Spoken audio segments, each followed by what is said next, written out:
Hello everyone, आप सभी का स्वागत है आपके अपने चैनल विपकार अभी में। तो आज के इस लेक्चर में हम लोग सभी प्रकार की संख्याओं को देखेंगे, जैसे प्राकृत संख्या क्या होता है, पूर्ण संख्या क्या होता है, पूर्णांक संख्या क्या होता है, सम संख्या क्या होता है, विषम संख्या क्या होता है, भाज्य संख्या क्या होता है, अभाज्य संख्या क्या होता है, परिमेय संख्या क्या होता है, अप्रमेय संख्या क्या होता है, सहभाज्य संख्या क्या होता है। ये सभी प्रकार की संख्याओं को हम लोग जानेंगे। लेकिन ये सब जानने से पहले हम लोग जान लेते हैं कि ये लेक्चर किस किस क्लास के लिए उपयोगी होगा। ठीक है, तो ये जो है लेक्चर आपको प्रत्येक दिन 6 बजे तो शाम को मिलेगा। और ये जो लेक्चर अभी 10th के लिए ज़्यादा उपयोगी है। लेकिन आप 8th में हो या 9th में हो या 10th में हो, ठीक है, या 11th में हो या 12th में हो, आपको जो है संख्याओं के बारे में जानकारी होना चाहिए।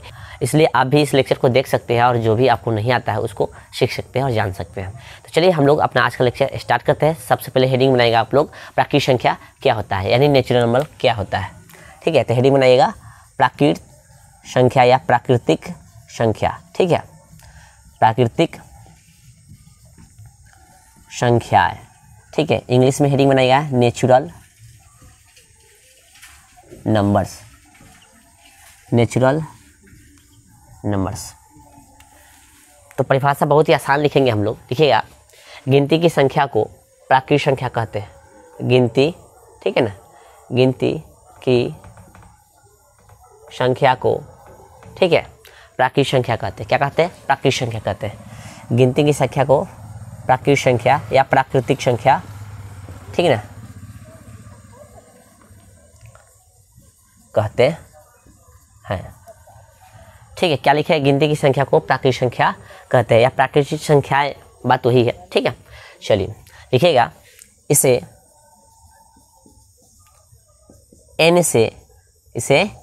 n से सूचित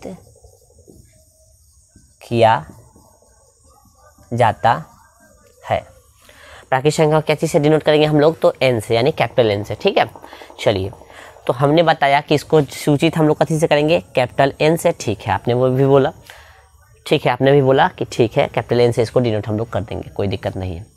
लेकिन होता क्या है तो समझिए। तो गिनती की संख्या को जो हम लोग क्या कहेंगे? तो प्राकृत संख्या कहेंगे। ठीक है, तब मान लेते हैं कि n जो है हमारा प्राकृत संख्या है। और प्राकृत संख्या किसको कहेंगे? तो गिनती की संख्या को। तो हम आपसे पूछना चाहेंगे कि गिनती की संख्या होता कहाँ से शुरू? तो आप कहिएगा 0 से या 1 से। तो आपका जवाब होना चाहिए 1 से। यदि आपका जवाब 1 है तो सही है, क्योंकि हम लोग गिनती कहाँ से शुरू करते हैं? 1 से, ना कि 0 से। ठीक है, तो पहला प्राकृत संख्या हमारा 1 हो जाएगा, 2 हो जाएगा, 3 हो जाएगा। इस तरह से जो है कहाँ तक जाएगा? अनंत तक जो है प्राकृत संख्या जाएगा। ठीक है, क्योंकि हम लोग गिनती कहाँ तक गिन सकते हैं? 10 तक गिन सकते हैं, 100 तक गिन सकते हैं, 1000 तक गिन सकते हैं, 10,000 तक गिन सकते हैं, या लाख तक गिन सकते हैं, या अनंत तक गिन सकते हैं। तो आपका जवाब हुआ कि अनंत तक जो है हम लोग संख्याओं को गिन सकते हैं। ठीक ना, कोई और अंत नहीं। अतः हम कह सकते हैं कि गिनती की संख्या कहाँ से कहाँ होगा? 1 से लेकर अनंत तक। ठीक है, अर्थात आपका प्राकृत संख्या 1 से अनंत तक होगा। आई होप कि आप प्राकृत संख्या को समझ गए होंगे। अच्छा, कहीं कहीं प्राकृतिक संख्या को जो है इस तरह से भी लिखल मिलेगा आपको, प्राकृत संख्या। ठीक है ना, तो ए बोलिए चाहे प्राकृतिक बोलिए, बात क्या है? इक्वल है। ठीक है, यानी समान है। चलिए, तो अब जो है हम लोग आगे देखेंगे। इसके बाद आता है आपका पूर्ण संख्या। ठीक है, कौन सा संख्या? पूर्ण संख्या। तो हेडिंग बनाइएगा पूर्ण संख्या। एकदम आराम से हम लोग जानेंगे, कोई हड़बड़ी नहीं है। पूर्ण संख्या। पूर्ण संख्या को बोलेंगे इंग्लिश में होल नंबर। ठीक है, क्या बोलेंगे? Whole number, whole numbers. ठीक है, चलिए हेडिंग बनाइए आप लोग और लिखते चलिएगा मेरे साथ में। परिभाषा बहुत ही आसान बताएंगे हम। ठीक है, लिखिएगा, प्राकृत संख्या के समूह में, परिभाषा बहुत आसान है, प्राकृतिक संख्या, ठीक है, प्राकृत बोले चाहे प्राकृतिक बोले, बात सेम है। प्राकृतिक संख्या के समूह में, ठीक है, शून्य शामिल करने से, क्या चीज़? शून्य। शून्य बोले तो 0। ठीक है ना, शून्य बोले तो क्या चीज़? 0। प्राकृत संख्या के समूह में शून्य शामिल करने से जो समूह प्राप्त होता है,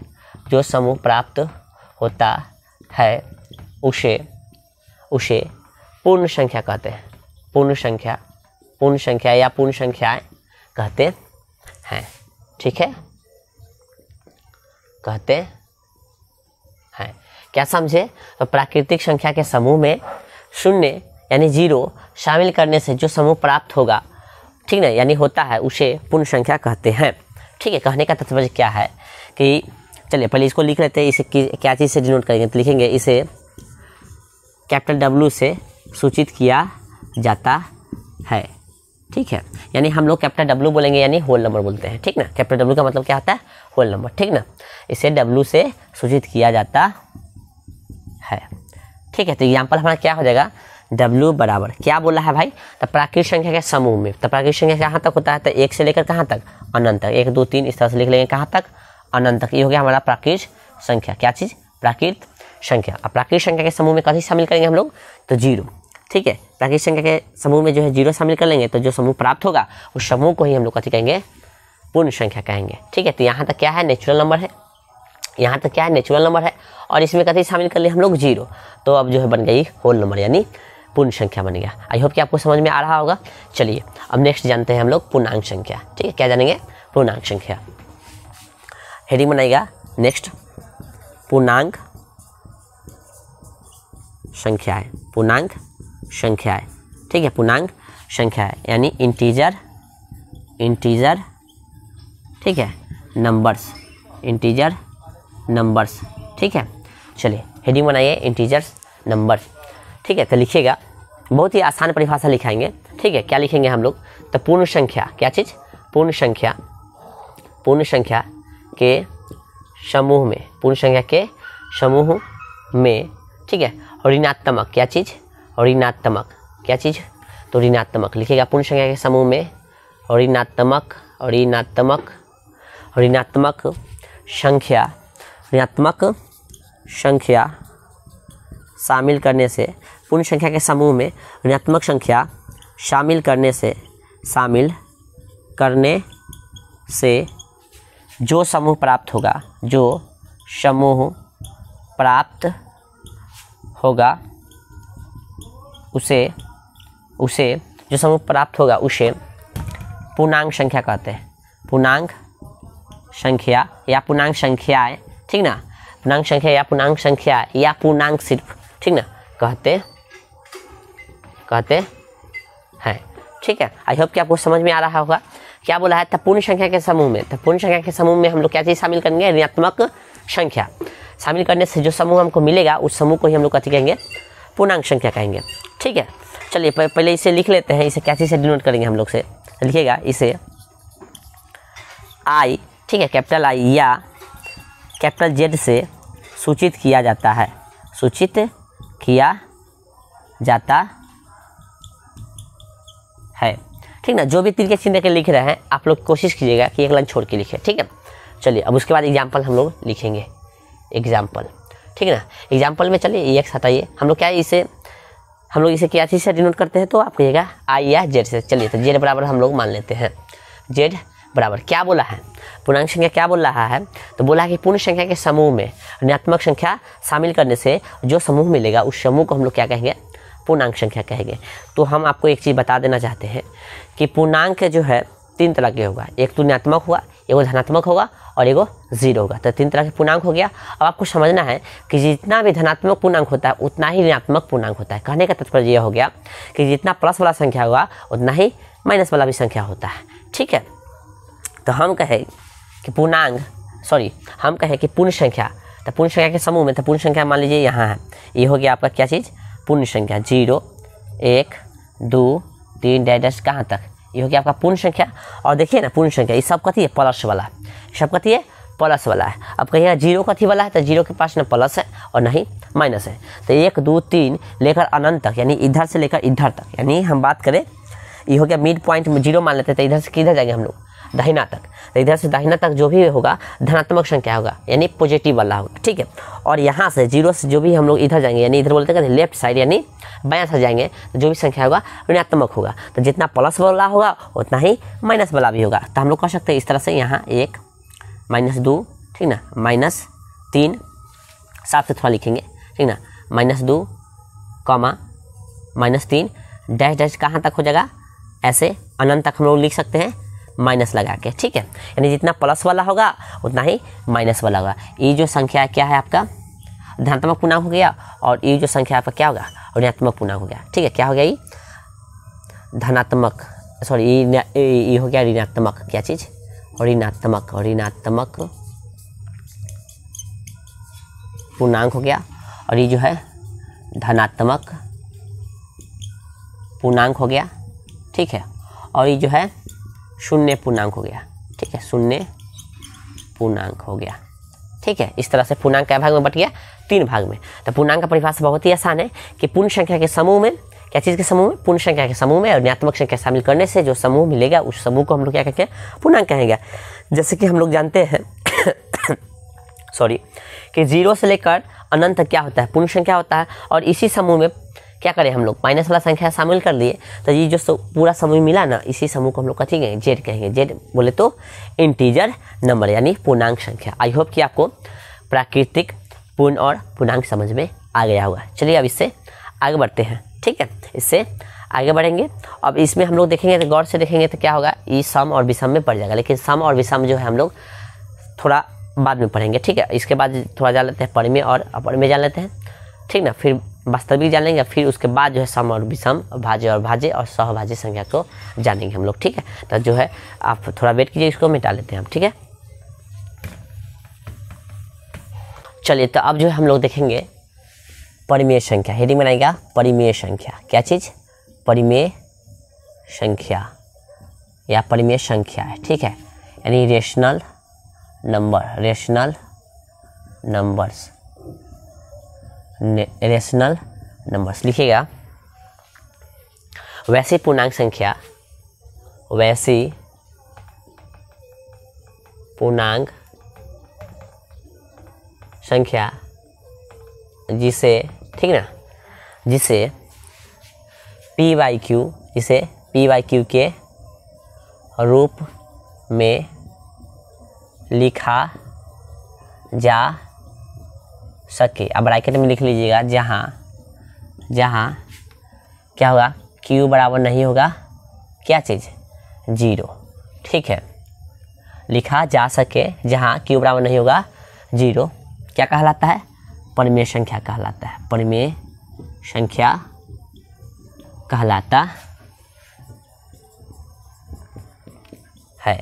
परिभाषा स्पष्ट हो रहा है या नहीं, इसको समझिए थोड़ा। भाषा को जब समझेंगे हम लोग, वैसी पूर्णांक संख्या जिसे पी व क्यू के रूप में लिखा जा सके, ठीक है, परिमेय संख्या कहलाता है। यहाँ पे कॉमा लगा दीजिएगा, ठीक ना, परिमेय संख्या कहलाता है। बहुत ही आसान परिभाषा है, जिसको हम लोग पी व क्यू के रूप में लिख देंगे, यानी भिन्न के रूप में, यानी बटा के रूप में लिख देंगे, उसको हम लोग क्या कहेंगे, तो परिमेय संख्या कहेंगे।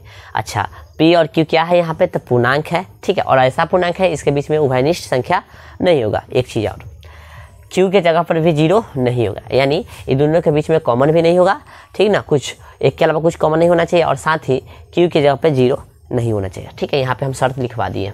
और पूर्णांक पी और क्यू क्या है, तो पूर्णांक है यहाँ पे, ठीक है। चलिए, आई होप कि आपको समझ में आ गया होगा। एक चीज़ और लिखिएगा इसमें, इसे तीर के चिन्ह देखिए, एक लाइन छोड़ के लिखिएगा, इसे कैपिटल क्यू से सूचित किया जाता है, कैपिटल क्यू से सूचित, ठीक ना, किया जाता है। चलिए, तो परिमेय संख्या को हम लोग क्या चीज़ से डिनोट करेंगे, तो कैपिटल क्यू से, ठीक है। चलिए अब यहाँ पे समझिएगा, कैपिटल क्यू यानी परिमेय संख्या को कैपिटल क्यू माना है, तो मान लेते हैं कैपिटल क्यू बराबर क्या हो जाएगा, क्या बोला है कि जिसे पी बाई क्यू के रूप में लिख सकते हैं, वही हमारा क्या होगा, परिमेय संख्या होगा। तो बात करें हम लोग 1, ठीक ना, या 0 ले लेते हैं, 0, 1, 2, ये सब परिमेय संख्या होगा, ठीक है ना। चाहे चलिए इधर से लिखते हैं हम लोग, माइनस से ले लेते हैं, -3 ले लेते हैं, -2 ले लेते हैं, -1 ले लेते हैं, 0 ले लेते हैं, 1, 2, 3, ठीक ना, 1/2, 3/4, ठीक है, 5/7 या 7/12, ये सब संख्या क्या होगा, परिमेय संख्या होगा। आपका ये कैसे होगा, तो देखिए क्या बोला है भाई, जिसे पी वाई क्यू के रूप में लिखा जा सके उसे हम लोग परिमेय कहेंगे, ठीक है ना। तो देखिए ना, ये 3 है ना, कुछ तो बटा में 1 है, तो ये हो गया पी और ये हो गया क्यू, तब पी वाई क्यू के रूप में लिखा है कि ना, तो ये क्या हो जाएगा, आपका परिमेय संख्या हो जाएगा। 2 में भी देखिए ना, कुछ तो बटा में 1 है ना, तो ऊपर क्या है, पी हो जाएगा, नीचे क्या है, क्यू है, तो ये भी परिमेय हो जाएगा, ये परिमेय, ये भी परिमेय, ये सब क्या है, ये सब परिमेय संख्या हो जाएगा। आपका यह 0 कैसे होगा, तो देखिए ना कुछ तगड़ा बटा में 1 है, तो क्या बिल्कुल है, तो 0 भी आपका परिमेय, तो 0 भी आपका परिमेय संख्या हो जाएगा, ठीक है। हाँ, लेकिन यही ऐसे रहता 1/0, ठीक ना, तो एक परिमेय संख्या नहीं होता। क्यों? क्योंकि हमको बोला Q 0 नहीं होना चाहिए, तो P यहाँ पे कितना है 1 है और Q यहाँ पे 0 है, जो कि गलत है, ठीक ना। इसलिए Q 0 नहीं रहेगा, तभी जो है आपका जो है अपरिमेय संख्या परिमेय संख्या कहलाएगा। अब यहाँ पे ध्यान दीजिएगा एक चीज़ और, क्यों नहीं होता है परिमेय, समझ लीजिए। क्योंकि इसको ना हम लोग परिभाषित नहीं करते हैं, ठीक ना, इसको परिभाषित हम लोग नहीं कर सकते हैं। आपको पता होगा कि कोई भी चीज़ ऊपर रहेगा उसको 0 से भाग दीजिएगा तो उसको अपरिभाषित रखा जाता है, ठीक ना, यानी अपरिभाषित पढ़ा जाता है। क्योंकि इसको परिभाषा मतलब इसका परिभाषा दिया ही नहीं जा सकता, ठीक ना, इसलिए इसको अपरिभाषित पढ़ा जाता है, ठीक है। चलिए, और कोई मतलब 0 ऊपर हो और नीचे क्या हो, कोई भी संख्या हो, ठीक है, तो इस स्थिति को हम लोग क्या पढ़ते हैं, 0 पढ़ते हैं, ठीक है। ध्यान रखिएगा, ये चीज़ जो है दोनों ध्यान रखिएगा, इंपॉर्टेंट है, ठीक है ना, ये चीज़ का जानकारी आपको होना चाहिए। तो आई होप कि आपको समझ में आ गया होगा कि परिमेय संख्या क्या है। यदि कोई डाउट हो तो कमेंट जरूर कीजिएगा, कोई भी संख्या होगा आप कमेंट करके पूछ सकते हैं, ठीक है। चलिए, इसको मिटाते हैं। ऐसे परिमेय और अपरिमेय पर हम लोग स्पेशल चर्चा भी करेंगे चैप्टर के अंदर, ठीक है ना। लेकिन अभी यहाँ पे हम लोग संख्या के बारे में जान रहे हैं तो थोड़ा सा इतना जान लेंगे, ठीक है। डीपली से और डीप से हम लोग पढ़ेंगे इसमें, ठीक है ना। चलिए, तो आप लोग क्या कीजिएगा, हेडिंग बनाइएगा अपरिमेय संख्या। क्या चीज़? अपरिमेय संख्या, ठीक है। अपरिमेय संख्याएँ या संख्या बोलिए, बात वही है। इरेशनल नंबर, इरेशनल नंबर, ठीक है। चलिए, इरेशनल नंबर्स, इरेशनल नंबर्स, ठीक है। एकदम सेम परिभाषा लिखेंगे इसमें भी, तो वैसी पूर्णांक, ठीक ना, वैसी पूर्णांक संख्या, वैसी पूर्णांक संख्या जिसे लिखते चलिए आप लोग भी मेरे साथ, जिसे P/Q के रूप में, ठीक ना, न ही लिखा जा सके, चाहे न लिखा जा सके, लिख दीजिए डायरेक्ट, न लिखा जा सके, ठीक ना। यहाँ पर लिख लीजिएगा, ठीक ना, यहाँ पे जहाँ लिखने की जरूरत नहीं है, जिसे न लिखा जा सके, ठीक है। कथी कहलाएगा तो अपरिमेय संख्या कहलाता है, अपरिमेय संख्या कहलाता है। अच्छा, ठीक है ना।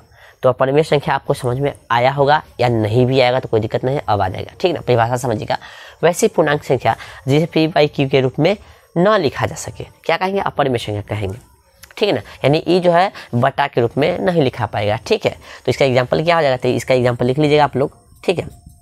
जिसे लिख लीजिए √2, √3, √4, नहीं √4 नहीं होगा, ठीक ना, √5, √6, √7, √27, ठीक है, √29, ठीक है, रूट बहुत लिख सकते हैं, ठीक ना, √31, बहुत सारा लिख सकते हैं, जो भी आपको डाउट है वो लिख सकते हैं, ठीक है। अब इसमें हम समझाते हैं, आप लोग कैसे जानिएगा। तो देखिए, इसको जो है हम लोग बटा के रूप में नहीं लिख सकते, ठीक ना, P/Q के रूप में इसको नहीं लिख सकते, इसलिए जो है क्या होगा, ये अपरिमेय होगा। लेकिन हमारा कुछ ट्रिक है, उसको समझिएगा अपरिमेय पहचानने का।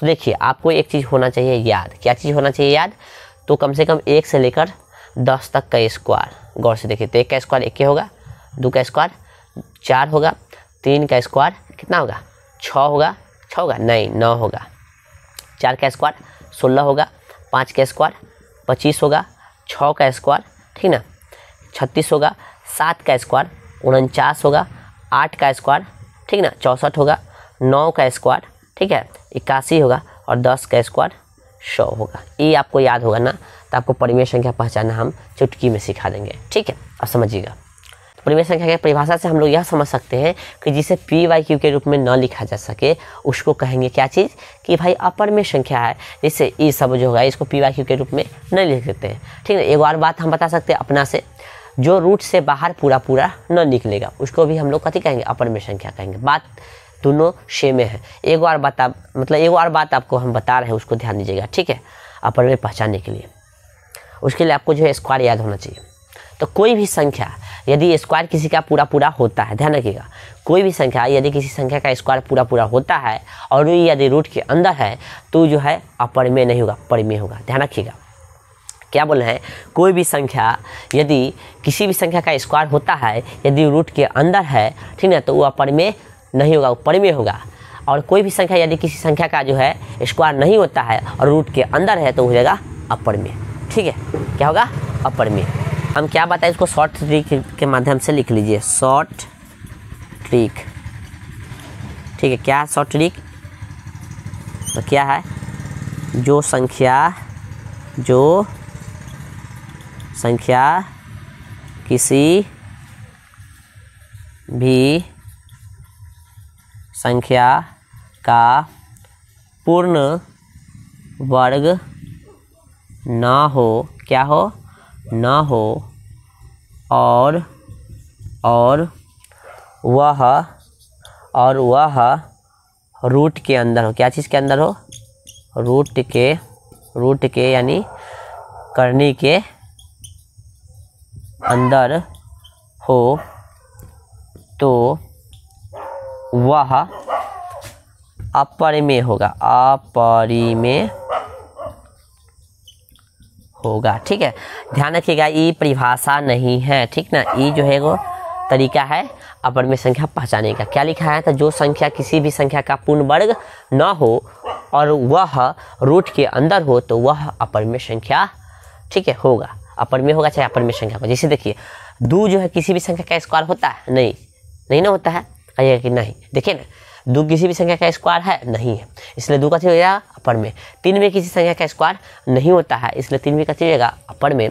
4 भी किसी संख्या का जो है स्क्वायर नहीं होता है, ना 4 जो है किसी संख्या का स्क्वायर होता है भाई। 4 जो है किसी संख्या का स्क्वायर होता है, किसका होता है? तो 4 जो है 2 का स्क्वायर होता है, इसलिए ये जो है आपका अपर में नहीं हो जाएगा, ठीक ना, ये हो जाएगा परि में, ठीक है ना। इसलिए इसमें 4 हम नहीं लिखे। समझ में आ गया होगा? देखिए 5 किसी संख्या का स्क्वायर नहीं होता है, इसलिए 5 क्या हो जाएगा? अपर में हो जाएगा। 6 भी किसी संख्या का स्क्वायर नहीं होता है, इसलिए क्या हो जाएगा? अपर में हो जाएगा। 7 भी किसी संख्या का स्क्वायर नहीं होता है, इसलिए क्या हो जाएगा? अपर में हो जाएगा। स्क्वायर ना होने से नहीं, रूट के अंदर होना चाहिए, ध्यान रखिएगा, रूट के अंदर है। देखिए रूट के अंदर है, रूट के अंदर है। 27 भी किसी संख्या का स्क्वायर नहीं होता, क्यूब होता है, क्यूब होता है। क्यूब से तो क्यूब अभी हम लोग नहीं पढ़ रहे, हम स्क्वायर के बारे में आपको समझा रहे हैं, ठीक ना, अपरिमेय संख्या।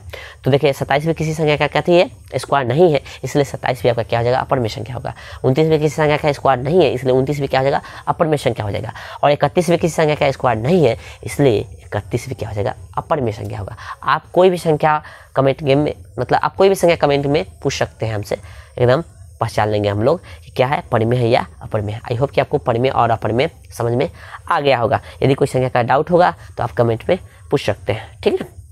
चलिए, तो अब जो है हम लोग परिमेय पढ़ लिए, अपरिमेय पढ़ लिए, ठीक ना, पूर्ण, पूर्णांक और प्राकृतिक भी पढ़ लिए हैं।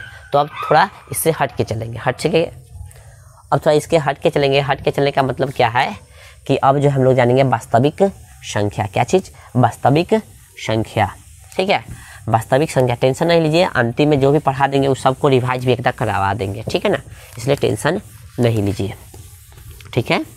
चलिए, तो अब जो है आप लोग हेडिंग बनाइएगा वास्तविक संख्या। क्या चीज़? वास्तविक संख्या है, वास्तविक संख्या है, यानी रियल नंबर्स लिखिएगा। हेडिंग बन गया तो लिखिए अब परिमेय। क्या चीज़? परिमेय और अपरिमेय, परिमेय और अपरिमेय संख्या के समूह को, परिमेय और अपरिमेय संख्या के समूह को वास्तविक संख्या कहते हैं। क्या कहते हैं? वास्तविक संख्या कहते हैं, ठीक है। हमने क्या लिखा?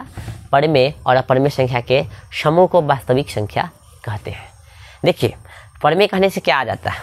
हम जैसे परिमेय बोलते हैं, क्या बोलते हैं? परिमेय बोलते हैं। समझिएगा, समझने की कोशिश कीजिए। परिमेय, तो परिमेय जैसे बोलते हैं तो इसके अंदर में कौन कौन चल जाता है? नेचुरल नंबर चल जाता है, होल नंबर चल जाता है, और क्या बोलते हैं इसको? इंटीजर नंबर चल जाता है। इंटीजर को आई या कथी बोलते हैं हम लोग? जेड से डिनोट करते हैं, ठीक है। तो ये सब यानी नेचुरल नंबर भी चल जाता है, होल नंबर भी चल जाता है, इंटीजर नंबर, ठीक है। हिंदी भी बता देते हैं, प्राकृतिक संख्या भी चल जाता है, पूर्ण संख्या भी चल जाता है, और पूर्णांक भी इसके अंदर चल जाता है। और साथ में हम लोग बात करें तो सम, ठीक ना, विषम और भाज्य, अभाज्य भी इसके अंदर ही चल जाता है। किसके अंदर? परिमेय के अंदर। और एक बच जाता है क्या चीज़? अपरिमेय, अपरिमेय, अपरिमेय। ठीक है, तो जैसे ही दोनों को जोड़ेंगे तो जो संख्या प्राप्त होगा, मतलब जो समूह मिलेगा, ठीक ना, जो समूह मिलेगा उसी को हम लोग क्या कहेंगे, वास्तविक संख्या कहेंगे। क्या चीज़ कहेंगे, वास्तविक संख्या कहेंगे। कौन सी संख्या कहेंगे, वास्तविक संख्या।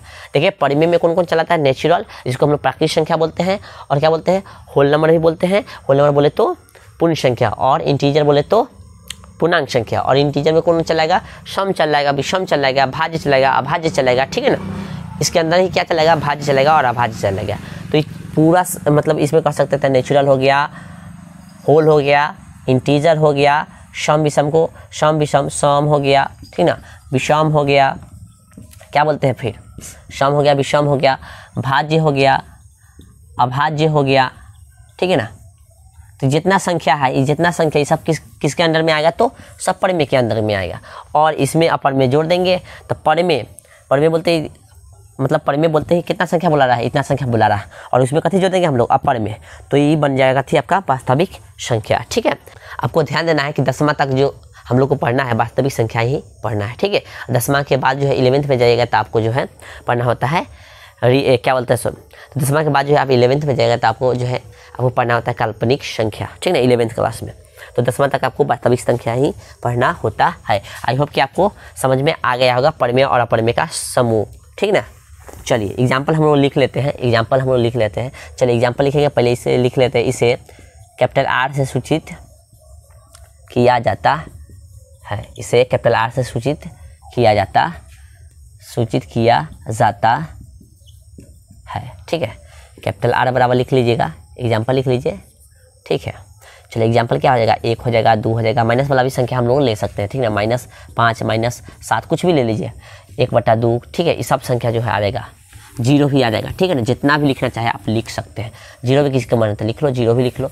चलिए √2 लिख लीजिए, √11 लिख लीजिए। ठीक ना, बहुत सारा संख्या हो जाएगा। जितना अभी तक पढ़े हैं ना सब जो है इसी के अंदर चलेगा आगे तक। ठीक है, ये सब कथी है, तो आपका वास्तविक संख्या है। ठीक है, आगे हो गया, वास्तविक संख्या तक हम लोग पढ़ लिए हैं।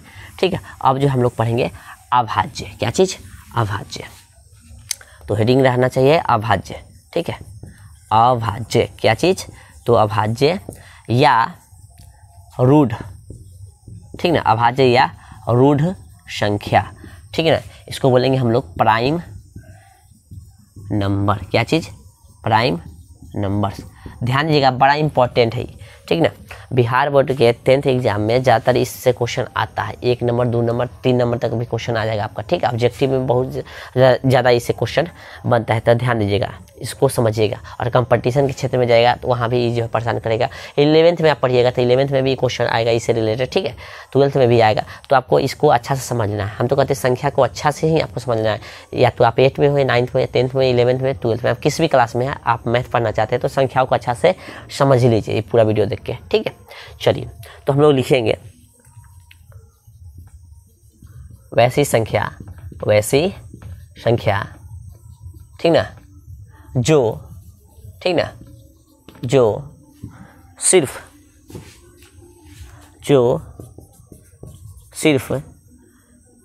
एक और खुद के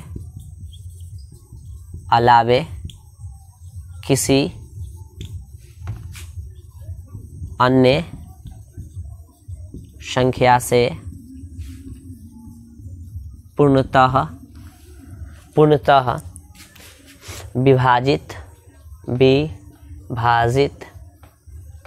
न हो तो उसे अभाज्य संख्या कहते हैं। क्या कहते हैं, अभाज्य संख्या या रूढ़ नंबर यानी रूढ़ संख्या कहते हैं। चलिए क्या है परिभाषा, गौर से समझिएगा। हम बहुत सारा तरीका बताएंगे आपको पहचानने का। ठीक ना, ध्यान दीजिएगा, वैसी संख्या जो सिर्फ एक और खुद के अलावा किसी अन्य संख्या से पूर्णतः विभाजित न हो तो उसे अभाज्य संख्या कहते हैं। क्या कह रहा है भाई, वैसी संख्या जो एक और खुद के अलावा किसी और से विभाजित न हो। तो एक चीज़ आप लोग यहाँ पे ध्यान दीजिएगा, कोई भी संख्या जो होगा 1 से विभाजित होगा ही होगा। ठीक ना, चाहे 1 हो, 2 हो, 3 हो, 4 हो, 5 हो, यानी कोई भी संख्या 1 से विभाजित होगा। चलिए अब बात रहा खुद से, यानी खुद से करने का मतलब क्या है, तो जो संख्या है उसी से, जैसे आप समझिए यहाँ पे बात करें हम लोग दो से, दो की बात कर रहे हैं, कथी का, दो का, ठीक है ना। तो दो की बात कर रहे हैं हम लोग, तो दो जो है एक से विभाजित होगा तो एक से भी पूरा पूरा इसमें भाग लग जाएगा और दो से पूरा पूरा इसमें भाग लग जाएगा, ठीक है। तो हम कह सकते हैं कि ई जो है क्या, एक हो गया, ये क्या होगा, दो का खुद हो गया, ठीक ना, यानी दो जो है दो से भी विभाजित होगा और एक से भी विभाजित होगा, इसलिए कैसे होगा, अभाज्य हो जाएगा। बात करें तीन का, तो तीन में एक से भी पूरा पूरा भाग लग जाएगा और क्या चीज़, तीन में तीन से भी पूरा पूरा भाग लग जाएगा, इसलिए हम लोग कहेंगे कि तीन भी क्या है, अभाज्य संख्या है। लेकिन यहाँ पे तनका सा हो जाता है एक के लिए डाउट, क्या बोला है, एक के लिए क्या बोला है कि खुद से होना चाहिए विभाजित ना, तो एक तो खुद से विभाजित हो ही जाएगा और साथ में एक से विभाजित होना चाहिए, तो एक से विभाजित हो रहा है एक, ठीक ना। तो इस आधार पर देखा जा रहा है तो एक भी क्या हो जा रहा है, अभाज्य संख्या हो जा रहा है, लेकिन ऐसा होता नहीं है, ठीक है। तो इसके लिए थोड़ा सा परिभाषा हम चेंज कर रहे हैं, परिभाषा जो लिखा है वही परिभाषा रहेगा, तनका सा परिभाषा चेंज रहेगा कि मतलब दूसरा परिभाषा हम लिखवा देते हैं या करके, ठीक ना, या करके, या ऐसे ये भी परिभाषा सही है लेकिन थोड़ा सा इसमें एरर हो जाता है, इसके लिए एक के लिए, ठीक ना, एक के लेके जो है थोड़ा सा इसमें एरर होता है, तो दूसरा परिभाषा को लिख लेते हैं, ठीक ना। परिभाषा यहाँ पे लिखते हैं, तीर के चिन्ह के लिखिएगा, चाहे या करके लिख दीजिए ना, या करके, ठीक ना। वैसी संख्या, ठीक ना, जिसका गुणनखंड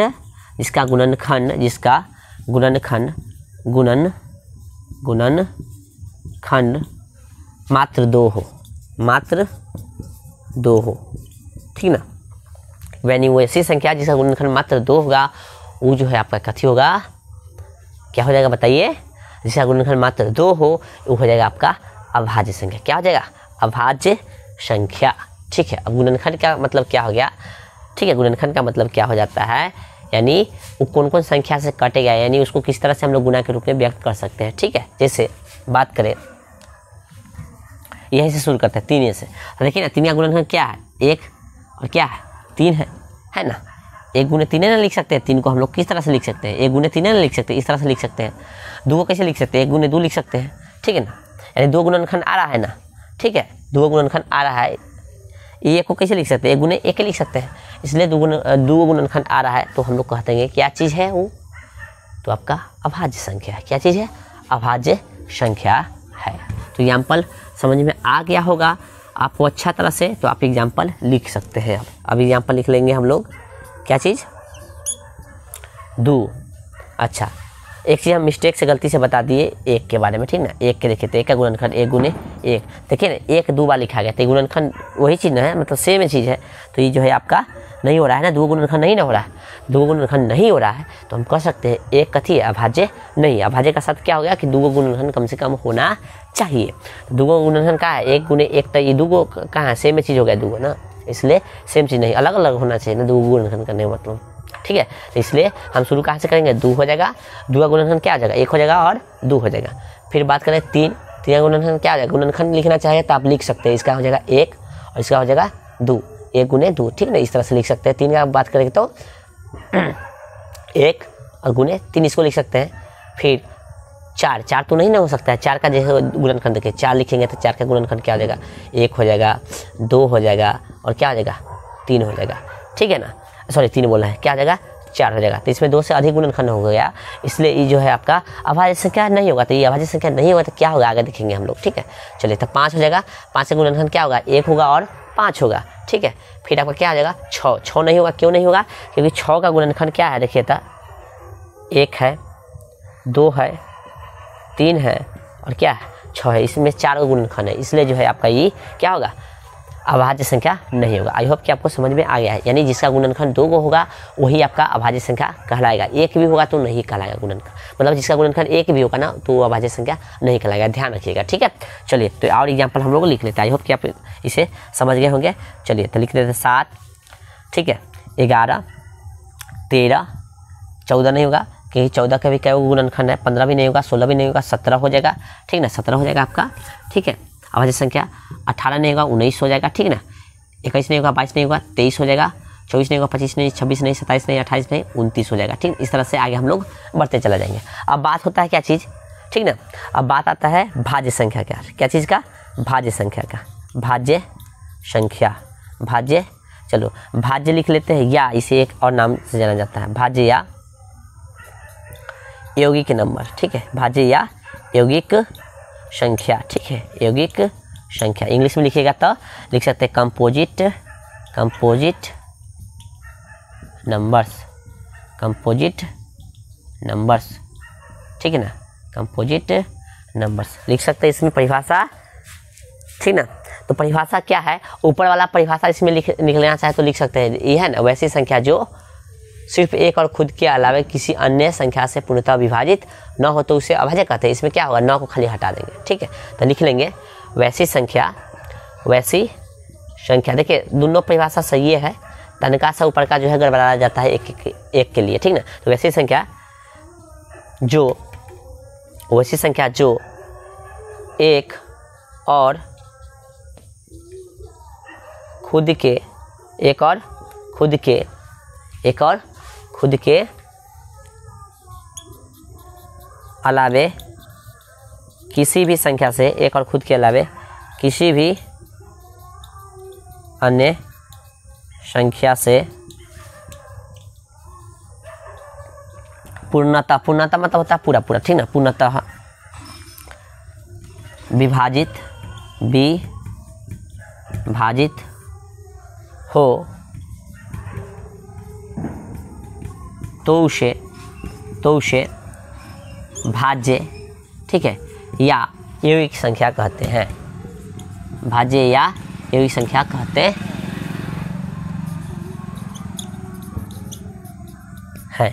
ठीक है ना, यानी इसमें क्या कह रहा है कि वैसा संख्या है, मतलब वैसा संख्या अभाज्य संख्या, मतलब सॉरी वैसा संख्या अभाज्य संख्या कहलाएगा जिसका, ठीक है, सॉरी गुणनखंड वाला बात में समझेगा परिभाषा, पहले ये बात समझ लीजिए। ठीक है, यानी वैसी संख्या जो एक और खुद के अलावा किसी अन्य संख्या से भी विभाजित होना चाहिए। और विभाजित कैसे, दशमलव में नहीं, पूरा होना चाहिए, पूर्णतः होना चाहिए। ठीक है, यानी हम लोग कह सकते हैं कि वैसा संख्या चाहिए जिसमें एक से तो भाग जावे करेगा, खुद से तो भाग जावे करेगा, उसके साथ ही अन्य संख्या से भी भाग जाना चाहिए, तो हम लोग कहेंगे कि वो संख्या कथी होगा, आपका भाज्य हो जाएगा। दूसरा परिभाषा क्या हो सकता है, दूसरा परिभाषा इसके आधार पर क्या लिखे, वैसी संख्या जिसका गुणनखंड मात्र 2 हो। इसमें लिख सकते हैं वैसी संख्या जिसका गुणनखंड 2 से अधिक हो। ठीक है, तो लिख दें या करके परिभाषा, और ठीक है तो लिख सकते हैं या करके परिभाषा दूसरा का कि वैसी संख्या जिसका गुणनखंड 2 से अधिक हो। ठीक ना, 2 से अधिक हो तो क्या कहलाएगा, आपका भाज्य संख्या या यौगिक नंबर यानी कंपोजिट नंबर कहलाएगा। ठीक है, एग्जाम्पल की बात करें तो एग्जाम्पल इधर लिख देते हैं। ठीक ना, मेरे पास जगह थोड़ा नहीं है तो हम यहाँ पे एग्जाम्पल लिख देते हैं, आपके पास जगह होगा तो उतार लीजिएगा। ठीक ना, चलो एग्जाम्पल की बात करें तो समझिएगा गौर से अच्छा से। तो देखिए वैसे संख्या जो क्या बोलता है, एक के अलावा किसी अन्य संख्या से विभाजित पूरा होना चाहिए। और दूसरा का परिभाषा बोल रहा है वैसे, मतलब दूसरा का परिभाषा बोल रहा है कि वैसी संख्या जिसका गुणनखंड क्या हो, 2 से अधिक हो। चलिए तो हम देखते हैं कि एक का जो गुणनखंड करते हैं तो 1 क्या आता है, 1 गुने 1, तो फिर यही संख्या ना, 1 गुने 1 तो फिर 1 की संख्या है, तो इसका गुणनखंड क्या हो जाएगा, 1 का 1 रहेगा। ठीक है, 1 का गुणनखंड होगा। बात करें 2 का 1 गुने क्या हो जाएगा, 2 हो जाएगा। 3 का गुणनखंड की बात करें तो 3 का गुणनखंड क्या हो जाएगा, 1 होगा और क्या होगा, 3 होगा। इसमें गुणनखंड क्या होगा, 1 2 इसमें क्या होगा, 1 2। 4 की बात करें तो क्या है, 1 इसका 2 है। ठीक ना, इसका 3 भी है, सॉरी 3 नहीं होगा, क्या हो जाएगा, 4 हो रहा है। यानी हम कह रहे हैं कि इसमें गुणनखंड की संख्या क्या है, 3 गो है, 1 भी है इसका गुणनखंड, 2 भी है इसका गुणनखंड और 4 भी इसका गुणनखंड है। सॉरी यहाँ पे गुना के चिन्ह न देंगे। गुणनखंड का मतलब क्या समझिए गौर से कि इसको जो है इस संख्या से पूरा इसमें जो है भाग लग जाएगा। ठीक ना, इसलिए इसको गुणनखंड कहेंगे। ठीक ना, यानी गुणनखंड जो भी किसी भी संख्या का, मतलब किसी भी संख्या का कोई गुणनखंड होता है तो उससे उसमें पूरा भाग लगता ही है। ठीक ना, यहाँ गुना पे यहाँ तक तो सही था लिखना, लेकिन यहाँ पे हम गलती लिख दिए थे ना, पूरा गुना नहीं, जब पूरा गुना लिखिएगा तो देखिए कितना हो जाएगा, 2 एकम 2 या 2 चौके 8 हो जाएगा, तो गलती हो जाएगा। ठीक ना, ठीक है, तो इसका गुणनखंड क्या है, इसका 1 होगा, 2 होगा, 4 भी होगा। ठीक ना, तो इस तरह से क्या होगा, 2 से अधिक गुणनखंड है, 2 से अधिक गुणनखंड जिसका भी होगा वो क्या हो जाएगा, आपका अभाज्य गुणनखंड, सॉरी क्या हो जाएगा, भाज्य संख्या हो जाएगा। तो कहाँ से भाज्य संख्या शुरू हो रहा है, 4 से, फिर क्या हो जाएगा 6 हो जाएगा, क्योंकि 6 में डिवाइड क्या क्या चीज़ से होगा, 1 से होगा, ठीक है, 2 से भी होगा, ठीक है, 3 से भी होगा और 4 से भी होगा। तीसरा गुणनखंड क्या क्या होगा, 4 चलेगा। कौन कौन है, तो 1 है, 2 है, 3 है और 4 है, सॉरी 4 नहीं 6 है, समझिएगा। और से एक तो सब संख्या से मतलब 1 से सब संख्या में तो भाग जावे करेगा, तो एक तो होबे करेगा ऐसा गुणनखंड।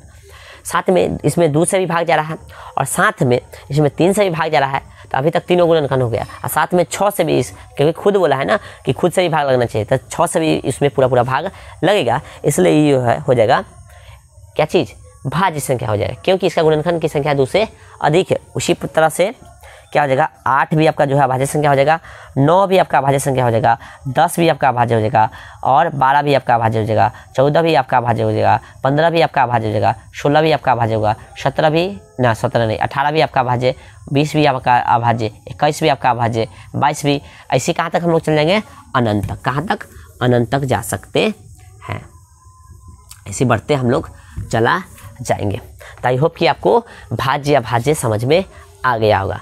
फिर से एक बार समझ लीजिए, जिसका गुणनखंड 2 हो, यानी 2 का गुणनखंड होगा तो अभाज्य हो जाएगा, जिसका गुणनखंड 2 से अधिक हो वो क्या हो जाएगा, भाज्य हो जाएगा। ठीक है, एक और तरीका मेरे पास है भाज्य अभाज्य पहचानने का, ठीक है, वो तरीका लास्ट बता देते हैं, उसके बाद इस पर क्वेश्चन बनता है, कैसे कैसे क्वेश्चन बनता है उसको बता देंगे। ठीक है, जैसे आपको पहाड़ा आता होगा तो देख लीजिएगा ना, जो खाली एक मतलब कहीं भी एक के बाद पहाड़ा में नजर आता है, ठीक ना, कहीं भी एक के बाद पहाड़ा में नजर आता है तो समझ लीजिएगा उस संख्या जो होगा क्या होगा, अभाज्य होगा। यानी कहीं भी एक के बाद पहाड़ा में नजर आता है तो वो अभाज्य होगा, अन्यथा एक से अधिक बार नजर आता है तो हो जाएगा भाज्य। जिससे बात करें, देखिए ना, दू जो है दू कहिएगा दू तो खाली 2 के पहाड़ा में और कहीं आता ही नहीं है। अच्छा, दू खाली 2 के पहाड़ा में, तो हमने बताया वो जो कहीं एक के बार नजर आएगा उसको क्या बोलेंगे, अभाज्य। तो क्या हो जाएगा, 2 अभाज्य हो जाएगा। 3 देखिए खाली 3 के पहाड़ा में ना, 3 खाली 3 के पहाड़ा में, इसलिए क्या हो जाएगा, 3 आपका अभाज्य हो जाएगा। 3 फिर देखिए तो कोई पहाड़ा में 4 के 5 के 6 के 7 के 8 के 9 के कहीं भी 3 नजर आएगा, नहीं आएगा। ठीक है ना, तो 3 जो है आपका अभाज्य होगा। 5 उसी प्रकार से देखेंगे तो 5 खाली 5 के पहाड़ा में, 7 उसी प्रकार से देखेंगे तो 7 खाली 7 के पहाड़ा में। इस प्रकार से हम लोग कर सकते हैं, जो एक के बार पहाड़ा में नजर कहीं भी आएगा, ठीक है, उसको कहेंगे हम लोग अभाज्य। जो एक से अधिक बार पहाड़ा में नजर आएगा उसको कहेंगे भाज्य। ठीक ना, जैसे बात करते हैं 4 से बात करें हम लोग तो 4 देखिए ना, 2 के पहाड़ा में भी है और 4 के भी पहाड़ा में। तो हमने क्या बताया, जो एक से अधिक बार पहाड़ा में नजर आ जाए तो उसको क्या कहेंगे हम लोग, भाज्य संख्या कहेंगे। तो 4 जो है आपका 2 में भी है और 4 के पहाड़ा में भी, इसलिए जो है 4 आपका कथी हो जाएगा, भाज्य हो जाएगा। 6 की बात करें तो 6 2 में भी है, 3 में भी है और 6 में भी है, तो एक से अधिक बार पहाड़ा में आ गया, ठीक ना, इसलिए कहेंगे इसको क्या चीज़ कि 6 भी हमारा कथी है, भाज्य है। 7 की बात करें तो 7 खाली 7 के पहाड़ा में और इसके अलावा किसी भी पहाड़ा में नहीं है, इसलिए 7 हमारा अभाज्य हो जाएगा। 28, चलिए डायरेक्ट 28 ले लेते हैं। 28 देखिए, 28 जो है आपका 7 के पहाड़ा में है कि ना, 4 के पहाड़ा में है और 14 के पहाड़ा में है, यानी कई बार पहाड़ा में जो 28 हमको नजर आ रहा है, इसलिए 28 कई बार नजर आ रहा है तो हो जाएगा आपका भाज्य। एक के बार नजर आता है तो हो जाता अभाज्य। ठीक है, यानी हमने 3 तरह से आपको भाज्य अभाज्य समझा दिया। लास्ट वाला सबसे बेटर था, इसको थोड़ा गौर से ध्यान दीजिएगा। यानी जो सिर्फ एक के बार पहाड़ा में आएगा उसको कहेंगे हम लोग अभाज्य, जो एक से अधिक बार पहाड़ा में आएगा उसको कहेंगे भाज्य। लिखना चाहे तो लिख सकते हो, जो सिर्फ एक के बार पहाड़ा में आएगा उसको कहेंगे अभाज्य, जो एक से अधिक बार पहाड़ा में आएगा उसको कहेंगे भाज्य। ठीक है, आई होप कि आपको समझ में आ गया होगा। अब इस पे क्वेश्चन किस तरह से बनेगा उसको हम लोग गौर करेंगे। ठीक है, अच्छा यहाँ एक चीज़ बच ही गया, एक तो देखिए, एक किसी पहाड़ा में आता है, आप कहिएगा नहीं, एक तो किसी पहाड़ा में अबे नहीं करता है, और एक जब किसी पहाड़ा में नहीं आता है, इसलिए एक को कथी कहेंगे हम लोग, न तो भाज्य और नहीं अभाज्य। तो एक न तो भाज्य होगा और नहीं अभाज्य होगा। तो आपके पास जगह होगा, ठीक ना, आपके पास जगह होगा तो लिख लीजिएगा, एक न तो भाज्य है और नहीं अभाज्य। जगह नहीं है तो कोई बात नहीं, हम इसको मिटा के लिख देते हैं। ठीक है, चलिए आप क्या कीजिएगा, लिखिएगा तीर के चिन्ह देखे कि एक न तो भाज्य है और नहीं अभाज्य। ध्यान रखिएगा, एक के लिए ध्यान रखिएगा, एक ना तो भाज्य है और नहीं अभाज्य। हेडिंग तक बना लीजिएगा सम संख्या का। कौन सा संख्या का, सम संख्या का, सम संख्या, सम बोले तो इवन, ठीक है ना, numbers, even numbers. Even numbers का जो है आप लोग हेडिंग बनाइए, फिर हम लोग देखते हैं इवन नंबर क्या होता है। तंगा इंक इसमें तब तक डाल लेते हैं। चलिए तो सम संख्या आई होप कि आप लोग लिख लिए होगा। तो चलिए लिखते हैं इसमें परिभाषा। तो लिखेगा वैसी प्राकृतिक संख्या लिख लीजिए, वैसी प्राकृतिक संख्या, वैसी प्राकृतिक संख्या जो 2 से पूर्णतः क्या हो, विभाजित हो, विभाजित हो, उसे क्या कहेंगे हम लोग, जो 2 से पूर्णतः विभाजित हो उसे सम संख्या कहते हैं, सम संख्या कहते हैं। यानी जो भी संख्या 2 से पूरा विभाजित होगा उसको हम लोग सम संख्या कहेंगे, ठीक है ना। जैसे एग्जाम्पल की बात कर ले हम लोग, एग्जाम्पल की बात करें तो देखिए आपका जो है दो में 2 से पूरा भाग लग जाएगा तो 2 क्या होगा, सम होगा। फिर बात करें 4 में 2 से पूरा भाग लग जाएगा तो क्या होगा, सम कहलाएगा, ठीक है ना। 6 हो गया आपका, 8 हो गया, ठीक है ना, 10 होगा। इस तरह से आगे हम लोग बढ़ते जाएंगे। यानी हम लोग कह सकते हैं जोड़ा वाला जो भी संख्या होगा सम कहलाएगा, ठीक है। इस पर फिर चर्चा भी करेंगे।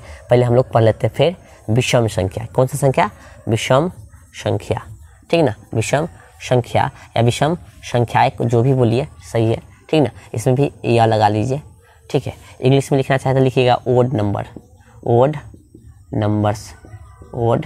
नंबर्स, ठीक है। तो ओड नंबर से तो परिभाषा क्या होगा इसका, तो लिखिएगा वैसी प्राकृतिक संख्या, वैसी प्राकृतिक संख्याएं, ठीक ना, चाहे संख्या वैसी प्राकृतिक संख्या जो 2 से पूर्णतः विभाजित न हो, जो 2 से पूर्णतः विभाजित न हो उसे क्या कहते हैं, तो विषम संख्या कहते हैं, विषम संख्या कहते हैं, उसे विषम संख्या कहते हैं। तो आई होप कि आप सम और विषम समझ गए होंगे। विषम किसे कहेंगे, जिसमें 2 से पूरा भाग न लगे, ठीक है। जिससे बात करें हम लोग 1 में 2 से पूरा भाग लगेगा तो इसको भाग दीजिए कितना, 0.5 हो जाएगा, ठीक है ना। तो इसलिए 1 भी आपका कथी होगा, सम नहीं होगा, क्या हो जाएगा, तो विषम हो जाएगा। तो विषम के एग्जाम्पल हो गया 1, ठीक ना। 2 में देखिए तो 2 में 2 से 2 पूरा कट जाएगा, क्या मतलब 1 मरते, इसलिए जो है 2 किसका है एग्जाम्पल, तो सम का, ठीक ना। जिसमें पूरा भाग लगेगा वो सम हो जाएगा, जिसमें पूरा 2 से भाग नहीं लगेगा वो क्या हो जाएगा, विषम हो जाएगा। तो 3 की बात करें तो 3 में 2 से भाग दीजिएगा तो पूरा नहीं आएगा, कितना देगा, 1.5 आ जाएगा, इसलिए 3 क्या आ जाएगा आपका विषम हो जाएगा। उसी प्रकार से 4 में 2 से भाग दीजिएगा तो पूरा लग जाएगा 2 मरतबे, इसलिए 4 क्या हो जाएगा, सम आ जाएगा, ठीक है ना। और 5 में पूरा जो है भाग नहीं लगेगा 2 से, इसलिए 5 का विषम हो जाएगा। इस तरह से हम लोग कह सकते हैं जो जोड़ा वाला संख्या ना होगा वो विषम हो जाएगा, ठीक ना। जो जोड़ा वाला संख्या हो जाएगा वो सम हो जाएगा। इस तरह से जो हम लोग लिख सकते हैं, ये हो गया विषम और ये हो गया सम। आई होप कि आपको सम विषम समझ में आ गया होगा। अब अक्सर देखा जाता है कि लड़का सबको जो है सम, ठीक ना, विषम और भाज्य या भाज्य में कन्फ्यूजन हो जाता है, पता नहीं कहला। तो आप लोग को कन्फ्यूजन ना हो इसके लिए थोड़ा गौर से यहाँ पे ध्यान दीजिएगा। अब कुछ क्वेश्चन बनता है, ध्यान दीजिएगा। तो आपसे पूछेगा, पहले हम भाज्य पे चलाते हैं, ठीक ना। तो आपसे क्वेश्चन पूछता है कि कौन सा ऐसा संख्या है जो न भाज्य होता और नहीं अभाज्य, ठीक है। ऑप्शन आपको दे देगा, ए में दे देगा 2, बी में दे देगा 3, सी में दे देगा 1 और डी में दे देगा नन ऑफ दीज, ठीक है। यानी इनमें से कोई नहीं। इस तरह का आपसे ऑप्शन दे देगा, कहेगा कौन ऐसा संख्या है, मतलब इनमें से कौन ऐसा संख्या है जो नहीं भाज्य और नहीं अभाज्य है। तो आपका ऑप्शन क्या होगा सही, तो आपका ऑप्शन क्या होना चाहिए, एक ऑप्शन सही होना चाहिए, ठीक है। और क्या कीजिएगा, इस चीज़ का आप जो है आंसर कमेंट बॉक्स में हमारे बोलने से पहले भेज दीजिएगा, ठीक है। चलिए आगे, फिर क्वेश्चन पूछेगा आपसे कि कौन ऐसा संख्या है जो, ठीक है, ध्यान दीजिए, गौर से क्वेश्चन सुनिएगा। कौन ऐसा संख्या है जो क्या है, सम अभाज्य संख्या है, बताइए कौन ऐसा एगो संख्या है जो सम अभाज्य संख्या है, जो सम भी होना चाहिए और कैसा होना चाहिए, अभाज्य संख्या, और एक को है ये है, कौन ऐसा संख्या है जो सम और क्या है, अभाज्य है, यानी सम अभाज्य संख्या है।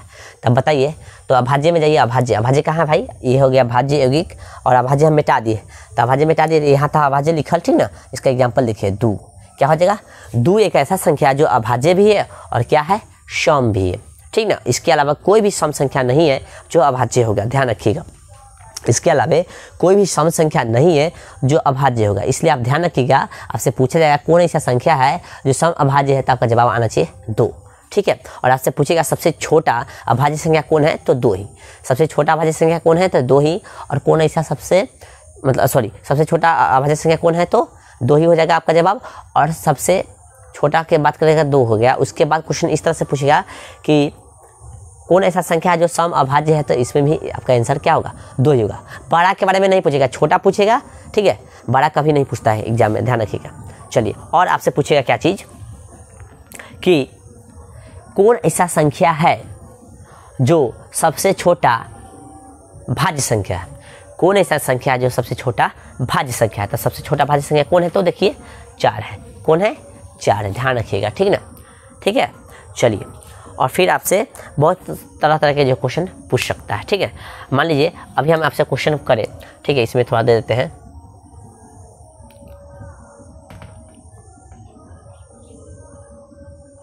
निम्नलिखित में, इस क्वेश्चन की बात कर रहे हैं। ठीक है, निम्नलिखित में कौन ऐसा संख्या है जो सम भाज्य संख्या है। सम भाज्य संख्या है, हाँ, सम भाज्य संख्या है। अच्छा रुकिए, अब सही होगा। ठीक है, निम्नलिखित में कौन ऐसा संख्या है जो सम भाज्य संख्या है, तो आपका जवाब क्या होगा, देखिए तो 12 होगा, 13 होगा या 15 होगा। देखिए हमसे क्या पूछा है, सम होना चाहिए और क्या होना चाहिए, भाज्य होना चाहिए। तो सम का मतलब है जोड़ा वाला संख्या। तो देखिए तो जोड़ा वाला कौन है, इसमें ये है जोड़ा वाला। अब भाज्य के लिए क्या शर्त है, तो भाज्य के लिए क्या शर्त है कि जो एक बार पहाड़ा में न हो, बल्कि एक से अधिक बार पहाड़ा में। तो देखिए ना, 12 जो है दुइयों में है, 6 में है, 3 में है, 4 में है, यानी ये भी क्या है आपका भाज्य, यानी सम भाज्य संख्या कोई और नहीं बल्कि ये होगा। आपका नज़र इस पे गया होगा तब बउआ ये जो है विषम अभाज्य होगा। ठीक है, क्योंकि विषम भाज्य होगा, ये भाज्य है लेकिन विषम वाला है। ठीक है, तो इस तरह से आपसे क्वेश्चन घुमा घुमा के पूछ सकता है, तो आप इसका जवाब जरूर दीजिएगा। आपसे फिर पूछेगा सबसे छोटा सम संख्या कौन है, तो 2 है। देखिए ना, सबसे छोटा सम संख्या कौन है, तो 2 है। सबसे छोटा विषम संख्या कौन है, तो 1 है। सबसे बड़ा की जिक्र कभी भी नहीं करेगा, ध्यान दीजिएगा। ठीक है, हमने अच्छा तरह से आपको जो सम विषम भाज्य अभाज्य अच्छा तरह से पढ़ा दिया। अभी समाप्त नहीं हुआ है, अभी तो सहभाज्य संख्या बचा हुआ है। ठीक है, तो इसको मिटा के सहभाज्य पर आते हैं, फिर एक बार रिवाइज करेंगे, फिर हम लोग आगे चल जाएंगे। ठीक है, चलिए इसको मिटा लेते हैं। तो अब जो है हम लोग हेडिंग बना लेंगे सहअभाज्य संख्या। कौन सा, सहअभाज्य संख्या, यानी को प्राइम नंबर्स, को प्राइम नंबर्स। ठीक है ना, सहअभाज्य संख्या क्या होता है समझिएगा। तो लिखिएगा वैसा युग्म, वैसा युग्म। ठीक है ना, वैसा युग्म, ऐसा लिखिए, वैसा संख्याओं का युग्म, वैसा संख्याओं का युग्म। ठीक ना, वैसा संख्याओं का युग्म जिसका HCF क्या हो, 1 हो। जिसका HCF क्या हो, 1 हो। जिसका HCF क्या हो, जिसका HCF क्या हो, 1 हो। जिसका HCF क्या हो, तो भाई साहब 1 हो,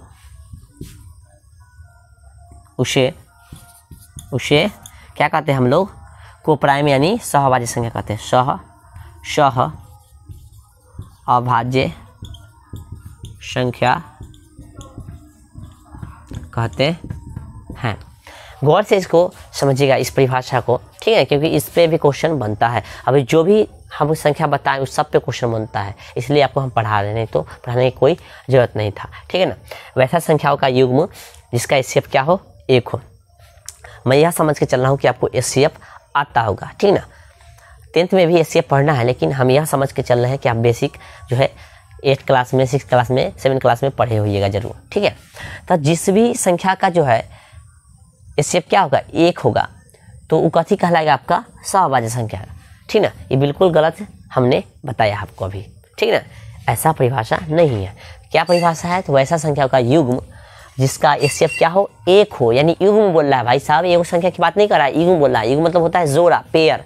ठीक ना, यानी कोई भी संख्या रहेगा तो पेयर में रहेगा।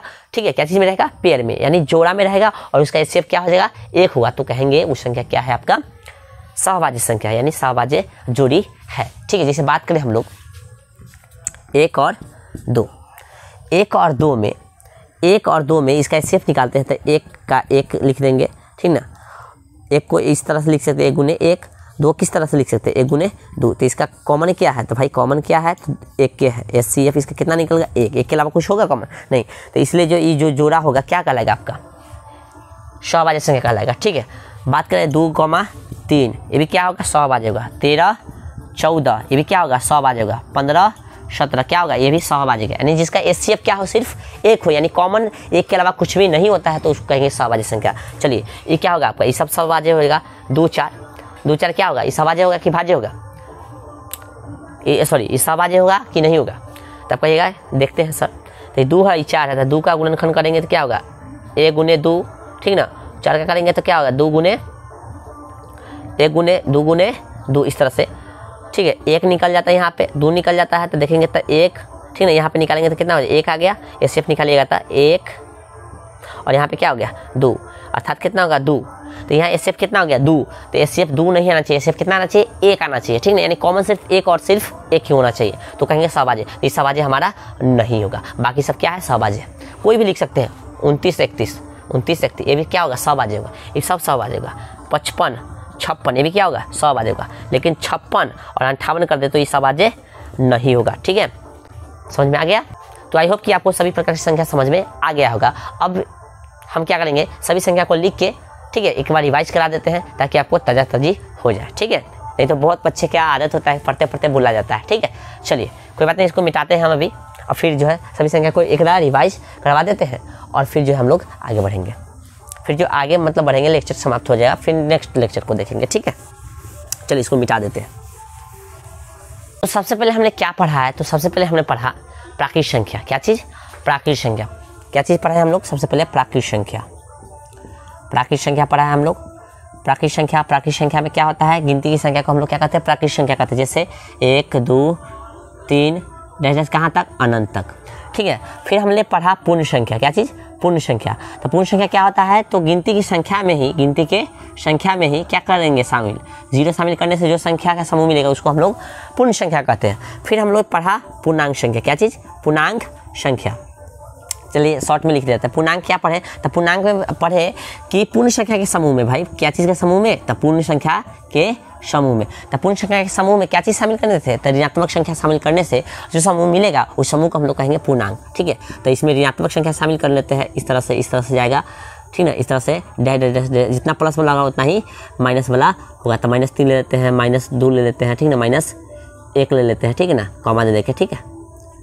चलिए इस तरह से जो समूह आपको मिलेगा वो हो जाएगा पूर्णांक। फिर हमने पढ़ा परिमेय संख्या। क्या चीज़ पढ़ा, परिमेय संख्या। परिमेय संख्या कहने का मतलब जो होता है जो भी संख्या परिमेय कहलाएगा जो p/q के रूप में लिखा जा सकेगा, जहाँ q बराबर 0 नहीं होगा। तो 0 भी आपका क्या हो जाएगा, यहाँ पे परिमेय हो जाएगा, 1 हो जाएगा, 2 हो जाएगा, 5/7 हो जाएगा, ठीक ना, -6/18 हो गया, ठीक ना, चाहे सॉरी 18 19 हो गया, ठीक है। इस तरह के जो भी संख्या होगा ये क्या हो जाएगा आपका परिमेय संख्या हो जाएगा। 0 होगा, क्यों होगा फिर हम बता देना, कुछ तो बटा में एक है ना, क्योंकि हमको p/q के रूप में लिखना है, तो p/q के रूप में लिखा रहा है, क्यों 0 नहीं होना चाहिए भाई साहब, p 0 चलेगा, ठीक है ना। आई होप कि आपको समझ में आ गया होगा। आता है अब कथी पे, अपरिमेय पे। अपरिमेय संख्या क्या चीज़ हो गया भाई, अपरिमेय संख्या। क्या चीज़, अपरिमेय संख्या। तो अपरिमेय संख्या की बात होता है जिसे हम अपना परिभाषा छोड़ रहे हैं, ठीक ना, जो शॉर्ट तरीका बताते हैं वो उठा रहे थे। तो जो भी संख्या रूट के अंदर हुआ, जो भी संख्या क्या हो रूट के अंदर हुआ और किसी भी संख्या का स्क्वायर ना होता हो, जो भी संख्या रूट के अंदर हो और किसी भी संख्या का स्क्वायर ना होता हो तो क्या होगा, अपरिमेय होगा। क्या हो जाएगा, अपरिमेय। तो देखिए ना, 2 किसी का नहीं होता है स्क्वायर, √3 किसी का स्क्वायर नहीं होता, √7 किसी का स्क्वायर नहीं होता, √11 किसी का स्क्वायर नहीं होता, √8 भी, √10 भी, सब जितना भी होगा क्या होगा आपका जो है अपरिमेय संख्या कहलाएगा। फिर उसके बाद ये हमने जाना उसके बाद अभाज्य जाना है हमने। अभाज्य क्या चीज़, अभाज्य कहने का मतलब जहाँ गुणनखंड क्या हो, सिर्फ 2 हो। जैसे में 2 हो जाएगा, 3 हो जाएगा, 5 हो जाएगा, 7 हो जाएगा, 8 हो जाएगा, सॉरी 8 नहीं होगा, 9 नहीं होगा, 10 नहीं होगा, 11 होगा, 12 नहीं होगा, 13 होगा, 15 नहीं 17 होगा, 19 हो जाएगा। इस तरह से कितना हो जाएगा, 23 हो जाएगा। इस तरह के जो संख्या जो भी होगा जिसका गुणनखंड सिर्फ क्या हो, 2 हो, गुणनखंड 2 होना चाहिए, ठीक ना। हाँ, दूसरा भाषा में बोले तो जो सिर्फ कोई एक के पहाड़ा में मिले। तीसरा भाषा में बोले तो जो सिर्फ खुद और एक के अलावा किसी और संख्या से नहीं कटना चाहिए। इस तरह से कई परिभाषा इसका हम लोग जाने हैं, ठीक है। ये हो गया अभाज्य का। अभाज्य की बात करें हम लोग तो भाज्य की बात करें तो हम लोग कह सकते हैं जो संख्या खुद के अलावा किसी अन्य संख्या से भी कट जाए ना, या दूसरा भाषा में बोल सकते हैं कि जिसका गुणनखंड 2 से अधिक हो, या दूसरा और एक भाषा है उसमें बोल सकते हैं जो 1 से अधिक बार पहाड़ा में हमको दिखाई दे, उसको क्या कहेंगे, भाज्य कहेंगे। जिससे में हो गया क्या चीज़, भाज्य सबसे पहले 4 से शुरू होगा, 4 हो गया, 6 हो गया, 8 हो गया, 9 हो गया, 10 हो गया, 12 हो गया, 14 हो गया, इस तरह का जो भी संख्या होगा आपका कथी कहलाएगा, भाज्य होगा। फिर हमने देखा सहभाज्य, सॉरी सम विषम, सम यानी जिसमें 2 से पूरा भाग लग जाए, 2, 4, 6, 8, 10 डैश तक, ठीक ना। विषम यानी जिसमें पूरा 2 से भाग न लगे, 1 हो जाएगा, 3 हो जाएगा, 5 हो जाएगा, ठीक ना, 7 हो जाएगा, 8 नहीं होगा बुआ, 9 हो जाएगा, 11 हो जाएगा, डैश अनंत तक, ठीक है। फिर उसके बाद हमने जाना सहभाज्य, क्या चीज़, सह अभाज्य, सह अभाज्य, गौर से लिखिएगा, सह अभाज्य, सह शिट अभाज्य। सहभाज्य करने का मतलब क्या होता है, वैसे युग्म जिसका एचसीएफ क्या हो, 1 हो, क्या हो बउआ, 1 हो, 1 हो, 1 हो, क्या हो, 1 हो, क्या हो, 4 लिख दिए और 9 लिख दिए, ठीक ना, 6 लिख दिए, 18 लिख दिए, ठीक ना। ये आपका एचसीएफ मतलब सॉरी सहभाज्य नहीं होगा क्योंकि इसका जो कॉमन क्या है, 6 है, हमको कॉमन कितना चाहिए, कम से कम 1, ठीक है, इसलिए ये सब होगा, वो नहीं होगा, बहुत सारा लिख सकते हैं, ठीक। तो आई होप कि आज का ये लेक्चर आपको बहुत ही अच्छा लगा होगा, बहुत ही पसंद आया होगा और बहुत ही अच्छे से समझ में भी आया होगा, ठीक है। किसी प्रकार का फिर भी आपका कोई डाउट रह जाता है तो आप क्या कीजिए, कमेंट बॉक्स में ज़रूर हमें लिखिए, और आपको ये वीडियो कैसा लगा वो भी लिख के आप हमें बता सकते हैं। यदि सच में अच्छा लगा हो तो वीडियो को लाइक कीजिएगा और अपने सारे दोस्तों को में शेयर कीजिएगा, और बताइए इस चैनल पे जो है आपको 10th के सभी विषयों को तैयारी कराया जाएगा, साथ में 11th का मैथ पढ़ाया जाएगा, और 9th का भी सभी विषयों को तैयारी कराया जाएगा, और 8th का भी सभी विषयों को तैयारी कराया जाएगा, ठीक है। और क्या कहें, अंत में बस इतना ही। जय हिंद।